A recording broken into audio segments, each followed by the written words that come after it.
बिस्मिल्लाहिर्रहमानिर्रहीम। अस्सलाम वालेकुम। आज 14 सितंबर बरोज़ जुमेरात हम बात करेंगे दो अहम इशूज़ के हवाले से। मुस्लिम लीग नून के सीनियर रहनुमा को गिरफ़्तार कर लिया गया है फ़्रॉड के मुकदमे में, उसकी तफसील मैं आपके साथ शेयर करूँगा। ज़रदारी के ख़ास अफसर को गिरफ़्तार कर लिया गया है, वो भत्ताखोरी में मुलव्वस था, सीनियर अफसर था, उसकी तफसील भी मैं आपके साथ शेयर करूँगा। और साथ सिंध हाई कोर्ट ने ये ऑब्ज़रवेशन दी है कि कराची में छालिया वाला भी 2 करोड़ रुपये पुलिस को रिश्वत देता है। इस मुल्क का निज़ाम क्या से क्या हो गया है। और साथ मैं आपको बताऊंगा कि फजलुर रहमान का अकाउंट हैक हो गया और उसमें क्या हुआ, उसकी भी बड़ी दिलचस्प तफसीलात हैं जो आपके साथ शेयर करूंगा। और एक इस्तदा की है इलेक्शन कमीशन ने, वो इलेक्शन कमीशन जो सुबह शाम दिन रात पाकिस्तान तहरीक इंसाफ को अहकामात जारी करता है, हुक्मनामे देता है, फ़ैसले देता है, उसने एक इस्तदा की है, गुजारिश की है निगरान हुकूमत से। और वो बड़ी दिलचस्प है क्योंकि इल्ज़ाम लगाए जा रहे थे कि ये तो वही PDM की हुकूमत का ही आगे तसलसल है जो निगरान हुकूमत है। जब सारे मुस्लिम लीग नून के आपने लोगों को बिठा दिया है तो फिर कहाँ गई आपकी गैर जानिबदारी। तो उस पर एक बड़ा धीमे लहजे में, बहुत बचा के, बहुत नाजुक अंदाज में इलेक्शन कमीशन ऑफ पाकिस्तान ने यह ख़त लिखा है। वो ख़त का मतन भी मैं आपके साथ शेयर करूँगा। पहले तो मैं आपको बताता चलूँ कि भावलपुर यूनिवर्सिटी तहकीकात में जो स्कैंडल था उसमें HEC की जो रिपोर्ट थी, एक इंक्वायरी कमेटी बनाई गई थी HEC की जानिब से, वो रिपोर्ट भी सामने आ गई है। और भावलपुर यूनिवर्सिटी ज़्यादती नाजेबा वीडियोज़ की मुनज़्ज़म सरगर्मी का सुराग नहीं मिला और इस वीडियोज़ के मामले को सोशल मीडिया पर बढ़ा चढ़ा के पेश किया गया। मेरे ख्याल में सोशल मीडिया पर बाद में बढ़ा चढ़ा के पेश किया गया। पहले आपकी पुलिस ने उस मामले के ऊपर इतना कुछ बोल दिया कि जिसकी वजह से ये सारी चीज़ें सामने आई। रिपोर्ट में कहा गया कि भावलपुर यूनिवर्सिटी में मंशियात और आयत की मुनज़्ज़म सरगर्मी के शवाहिद नहीं मिले, ताहम 2 से 3 अफसरान इनफरादी तौर पर गैर कानूनी सरगर्मियों में मुलव्वस पाए गए। इंक्वायरी कमेटी ने मुतल्लिका अफसरान के खिलाफ सख्त कार्रवाई की सिफारिश की है। कमेटी ने पुलिस की रिपोर्ट में शायद शुदा इल्ज़ामात की जामे तहकीकात की। कमेटी ने भावलपुर यूनिवर्सिटी के साबिक वाइस चांसलर से भी तहकीकात की और तहकीकाती अमल में कमेटी यूनिवर्सिटी के मुख्तलिफ शोबा जात के अफसरान से भी मिली। यूनिवर्सिटी के इंतज़ामी और तालीमी मामलात में कुछ बेज़ाब्तगियाँ पाई गईं। कमेटी ने बेज़ाब्तगियों की निशानदेही करके कार्रवाई की सिफारिश की। 28 जुलाई को हायर एजुकेशन कमीशन ने ये कमेटी बनाई थी जिसमें मेरे ख्याल में जिस हेड बनाया गया था BZU मुल्तान के VC को, सीनियर अफसरान पर मुश्तमिल ये कमेटी थी। और बिल आखिर उनकी जानिब से पहले जो लाहौर हाई कोर्ट के एक जज पर मुश्तमिल जुडिशल कमीशन है, उन्होंने भी उन सारी चीज़ों को रद्द कर दिया था जो बेसिकली पुलिस के इल्ज़ामात थे। पुलिस ने जिस तरीके से उनको गिरफ़्तार किया और पुलिस ने जिस तरीके से FIR दी और सारा कुछ किया, उस FIR में सारा कुछ था, तो उस बुनियाद पर फिर सोशल मीडिया पर तो ये बातें चलनी थी कि इतना जुल्म हो रहा है, इतनी तबाही है, इतनी बर्बादी हो गई है एक तालीमी इदारे में। तो उस पर फिर आप पकड़ें उन अफसरान को जिन्होंने ये FIR दी और जिन्होंने ये सारे इल्ज़ामात लगाए थे, क्योंकि उन्होंने फिर ये सारी यूनिवर्सिटी को बदनाम करने और यूनिवर्सिटी को इस हद तक के सैकड़ों बच्चियाँ, मुझे पता है कितने लोगों ने मुझे इन्फॉर्मेशन दी है कि सैकड़ों बच्चियाँ जो यूनिवर्सिटियों में पढ़ती थी, उनके वालिदैन ने उनको यूनिवर्सिटियाँ जानने से रोक दिया, उनका मुस्तकबिल बर्बाद हो गया कि यूनिवर्सिटियों के ये हालात हैं। इतना खौफनाक आपने एक पिक्चर बना के कौम के सामने रखी। और आज जुडिशल कमीशन भी कहता है भी ऐसी कोई बात नहीं थी, हायर एजुकेशन की कमेटी भी कहती है मुनज़्ज़म कोई ऐसी सरगर्मियाँ नहीं थी। तो उन बच्चियों का क्या बनेगा जिनका मुस्तकबिल बर्बाद कर दिया गया, और कौन ज़िम्मेदार है और कौन उन लोगों को पकड़ेगा जो अगर उनका कोई VC के साथ मामला था, अगर उनका कोई कहने वाले तो ये भी कहते हैं कि वहाँ अपने अफसरान या अपना VC लगवाने के लिए ये सारा कुछ किया गया। खुदा का खौफ करें, बच्चों के, नौजवानों के मुस्तकबिल से न खेलें। अदालत में सिंध हाई कोर्ट में एक अहम केस की समाअत हुई। सिंध हाई कोर्ट ने रिमार्क किया कि कराची में छालिया वाला भी पुलिस को 2 करोड़ देता है। शिकारपुर, कांदकोट, कश्मीर में भी तो छालिया वाले नहीं हैं। सिंध हाई कोर्ट में थाना आराम की हदूद में ज़्यादती के केस में मुलज़म नाज़म की दरख्वास्त ज़मानत पर समाअत हुई। सिंध हाई कोर्ट के हुक्म पर IG सिंध रफ़त मुख्तार पेश हुए।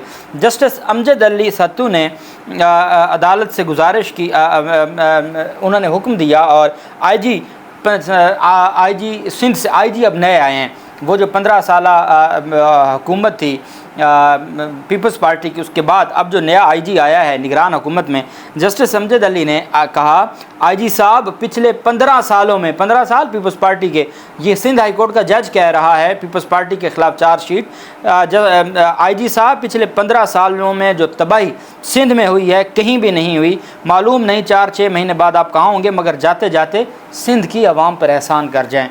ये सिंध हाई कोर्ट का जज कह रहा है आईजी को कि पिछले 15 सालों से ये जलील हो रही है अवाम, और अगर इनको कुछ चंद महीने, सिंध की अवाम को ये लग रहा है कि जैसे ये अगर कोई निगरान हुकूमत के 2-4 महीने हैं तो शायद उनके लिए कोई बड़ा रिलीफ मिल गया है। जज साहब कहते हैं कि पता नहीं आप 4-6 महीने बाद कहाँ होंगे, मगर जाते जाते सिंध की अवाम पर एहसान फरमा दें। अदालत ने आईजी सिंध से कहा कि तफ्तीशी अफसर को तफ्तीश के लिए एक हाथ से चेक दिया जाता है, दूसरे हाथ से ले लिया जाता है।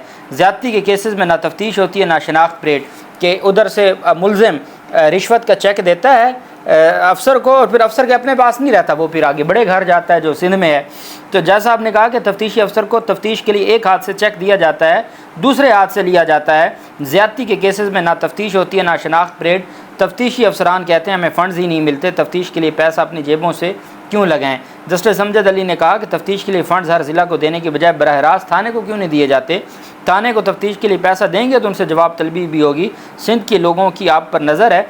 और उन्होंने कहा कि 2-4 महीने के बाद सिंध में, आईजी ने कहा 2-4 महीने बाद सिंध में तब्दीली नज़र आएगी। पुलिस में मॉनिटरिंग का मैकेनिज़्म बना दिया है, पूरे सिंध में खुद मॉनिटरिंग करूँगा और फंड्स की मॉनिटरिंग भी खुद करूँगा। और इस पर फिर बड़ी एक तफसीली हेयरिंग थी। कहने का मकसद ये है कि हाई कोर्ट के जज भी ये बात जानते हैं कि 15 साल से यहाँ जुल्म हुआ है, उसके बावजूद उस जुल्म के ख़िलाफ़ कोई एक्शन नहीं लेता और इन सारी चीज़ों को प्रोटेक्ट किया जाता है। वफाकी काबीना में सियासी अफराद की भर्तियों अपॉइंटमेंट तैनातियों पर जो एक तशवीश का इज़हार किया है इलेक्शन कमीशन ऑफ पाकिस्तान ने। अब आपने इलेक्शन कमीशन को, इमरान खान को लिखे गए नोटिस, शोकाज नोटिस, तौहीन अदालत, फ़लाँ फ़लाँ, वो भी आपने सुने पढ़े। एक एक चीज़ मैं आपको बताता हूँ। अब मैं आपको बताने लगा हूँ इलेक्शन कमीशन ऑफ पाकिस्तान ने जो वफाकी निगरान वफाकी हुकूमत में वफाकी काबीना में सियासी अफराद की शमूलियत पर तशवीश का इज़हार करते हुए इस हवाले से होने वाले एतराज़ात की निशानदही की है।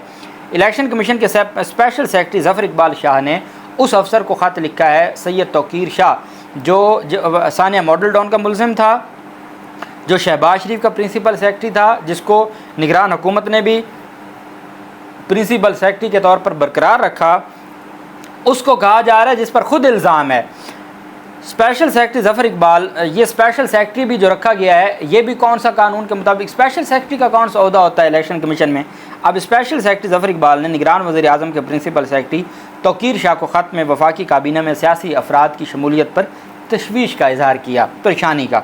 उन्होंने कहा कि ऐसा तासुर दिया जा, हम नहीं कह रहे, ऐसा तासुर अवाम पागल है, अवाम देती है, ऐसा तासुर दिया जा रहा है कि निगरान हुकूमत साबका हुकूमत का ही तसलसल है और एक सियासी जमात की जानिब से, शुक्र है कोई पीपल्स पार्टी ने कोई बात की है कि किसी सियासी जमात का नाम आया, नहीं तो PTI तो चीख चीख के मर गई है, उनका तो नाम ही नहीं लेते। कहते हैं कि ऐसा तासुर दिया जा रहा है कि निगरान हुकूमत साबका हुकूमत का तसलसल है और एक सियासी जमात की जानिब से हालिया प्रेस कॉन्फ्रेंस में इस तरफ निशानदही की गई है। ख़त में सियासी जमात का नाम लिए बगैर हवाला देते हुए लिखा गया कि उन्होंने निगरान हुकूमत पर यह इल्ज़ाम लगाया कि वो साबका सियासी हुकूमत की विरासत लेके चल रही है, जो PTI इल्ज़ामात के दरख्वास्तें देती रही। KPK और पंजाब निगरान हुकूमतों के ख़िलाफ़ कभी एक लफ्ज़ नहीं बोला इलेक्शन कमीशन ने। स्पेशल सेक्रेटरी ने कहा काबीना अरकान का इंतखाब उन अफराद से किया जाए जिनकी सियासी वाबस्तगी ना हो, तो उसके लिए तो जनाब BAP का बाप पार्टी का एक सेनेटर आपने उठा के निगरान वज़ीर आज़म की मंजूरी दी है, जो एक सियासी जमात का सेनेटर था। तो फिर सियासी वाबस्तगी क्या होती है, हमें भी कुछ समझा दें सियासी वाबस्तगी का। कहते हैं कि जिनकी सियासी वाबस्तगी ना हो उनको लगाया जाए। उस तरह सीनियर सिविल सर्वेंट्स को भी अहम ओहदों पर तकर्रुर करते हुए गैर जानिबदारी के असूलों को मद्देनज़र रखा जाए। उस पर तो फिर चीफ इलेक्शन कमिश्नर भी नहीं पूरा उतरते। इलेक्शन कमीशन की जानिब से ख़त में कहा गया कि निगरान हुकूमत के इक़दाम से उनकी गैर जानिबदारी नज़र आनी चाहिए, जैसे साबिक़ वज़ीर ख़ारजा शाह महमूद कुरैशी को कल हथकड़ियाँ लगा के निगरान हुकूमत ने गैर जानिबदारी का मुज़ाहरा किया है, बिल्कुल वैसे ही होना चाहिए। फजलुर रहमान का ऑफिशियल ट्विटर अकाउंट हैक हो गया है और उस पर कुछ पोस्टें भी आई हैं। तर्जमान JUI का कहना है कि फजलुर रहमान के ऑफिशियल पेज पर 1 मिलियन से ज़्यादा फॉलोअर्स हैं। फ़िलिपाइन में बैठकर ये अमल अंजाम दिया गया है और हमें FIA साइबर क्राइम से रजू किया है। अगर कोई ऐसी पोस्ट आती है फजलुर रहमान के ट्विटर अकाउंट से तो वो फजलुर रहमान की नहीं होगी। और उन्होंने कहा कि जी हम हर सूरत जो ये official Facebook page account hack हुआ है तो हम जो है वो फ़िलिपाइन से किसी ने बैठकर फजलुर रहमान के ऑफिशियल पेज को हैक किया है तो हम उसके ऊपर काम कर रहे हैं और FIA से भी हम मदद ले रहे हैं। तब तक अगर कोई ऐसी चीज़ ऐसी वैसी आ जाए तो आपने याद रखना है कि ये कोई फ़िलिपाइन से बैठा बंदा कह रहा है। फजल रहमान नहीं कह रहे। दूसरी जानिब भत्ता वसूली का इल्ज़ाम था और सिंध बिल्डिंग कंट्रोल अथॉरिटी जो सबसे बदनाम ज़माना और जरदारी का सबसे ख़ास इदारा है, SBCA Sindh building control authority, उसके सीनियर अफसर को गिरफ़्तार कर लिया गया है। ज़ियाउर रहमान उर्फ़ ज़िया काला, ज़ियाउर रहमान उर्फ़ ज़िया काला ये सीनियर अफसर हैं, उनको गिरफ़्तार कर लिया गया है। कराची की तामीरात में संगीन नौइयत की बेज़ाब्तगियों और भत्ता वसूल करने के इल्ज़ामात में ये गिरफ़्तारी आई है। SSU के senior superintendent police Junaid Shaikh के मुताबिक पुलिस के स्पेशल इन्वेस्टिगेशन यूनिट ने सिंध बिल्डिंग कंट्रोल अथॉरिटी के अफसर को गिरफ़्तार किया। मुलज़म ज़िया काला और उसके साथियों के ख़िलाफ़ कराची के प्रेडी थाने में इंसदाद दहशतगर्दी की दफ़ात के तहत मुकदमा दर्ज कर लिया गया है, जिसके तहत मुलज़म और उसके साथियों ने ज़ेर तमीर इमारत से 40 लाख रुपये भत्ता मांगा और 5 लाख रुपये वसूल किए। और उनका जो है वो पहले से ही था और उनको पहले वो सिंध बिल्डिंग कंट्रोल अथॉरिटी में कुल्ली के तौर पर भर्ती हुआ। अब अंदाज़ा लगाएं, कुल्ली के तौर पर भर्ती हुआ, तरक्की करते करते सीनियर अफसर इंस्पेक्टर से भी ऊपर चला गया कुल्ली के। वो कैसे? यही जनाब, इधर से लिया उधर दिया, इधर से लिया उधर से लिया, यही उसकी कारकर्दगी थी। इस बुनियाद पर एक कुल्ली के तौर पर भर्ती होने वाला सीनियर अफसर बन गया और आज वो गिरफ़्तार हो गया एक मुकदमे में। जबकि दूसरी जानिब और उसने एक बिल्डिंग का 40 लाख लिया, तो बाकी वो रोज़ क्या करता होगा, एक दिन में कितनी बिल्डिंग्स का लेता होगा। मुस्लिम लीग नून कराची के सदर सलमान खान को फ्रॉड का केस में गिरफ़्तार कर लिया गया। ये बड़ी खबर है। FIA ने मुस्लिम लीग नून कराची के सदर सलमान खान को फ्रॉड केस में गिरफ़्तार किया। सैयद दानिश गाजी नामी शहरी की जानिब से मुस्लिम लीग नून कराची के सदर और मारूफ ब्राइडल बुटीक सैलून की मालिक आयशा वारसी के ख़िलाफ़ मुकदमा दर्ज करवाया। FIA के मुताबिक मुद्दई सैयद दानिश गाजी ने मुलज़म सलमान खान और आयशा वारसी नामी खातून के ख़िलाफ़ साइबर क्राइम में मुकदमा दर्ज करवाया। मुद्दई के मुताबिक मुलज़म सलमान खान ने ख़ुद को डिफेंस में लग्जरी अपार्टमेंट का डायरेक्टर ज़ाहिर किया। जिस जमात का कराची जैसे बड़े शहर का सदर ही फ्रॉडिया हो, आप अंदाज़ा लगाएं। उसने क्या कि मुद्दई के मुताबिक मुलज़म सलमान खान जो नून लीग का सदर है, उसने खुद को डिफेंस में लग्जरी अपार्टमेंट का डायरेक्टर ज़ाहिर किया, जबकि आयशा वारसी नामी खातून ने खुद को लग्जरी अपार्टमेंट्स का CEO ज़ाहिर किया। मुलज़मान ने व्हाट्सएप ग्रुप में ऐड करके खुद को अपार्टमेंट की इंतज़ामिया ज़ाहिर किया, जबकि आयशा वारसी और सलमान खान लग्जरी अपार्टमेंट के ना डायरेक्टर और ना इंतज़ामिया है। FIR के मुताबिक आयशा वारसी का रियल स्टेट से कोई तल्लुक़ नहीं, बल्कि मारूफ ब्राइडल बुटीक और सैलून की मालिक हैं। मुलज़मान ने अपार्टमेंट की बहाली के लिए 5 करोड़ रुपये भत्ता तलब किया। मुलज़मान ने जाली तौर पर ख़ुद को अपार्टमेंट का इंतज़ामिया ज़ाहिर करके अवाम का पैसा हड़पने की कोशिश की और भत्ता लेने की कोशिश की, उसमें मुकदमा दर्ज हुआ। अंदाज़ा लगाएं, ये है हमारा निज़ाम। जब छोटे ओहदेदार का ये हाल है तो फिर सरपरस्त आला का क्या हाल होगा। अल्लाह हमारे मुल्क पे रहम करे और इनसे महफूज रखे और दोबारा इनके चुंगल से आने से हमारे मुल्क को बचाए। अल्लाह पाक पाकिस्तान का हामी नासिर हो। बहुत शुक्रिया। अल्लाह हाफ़िज़। पाकिस्तान ज़िंदाबाद।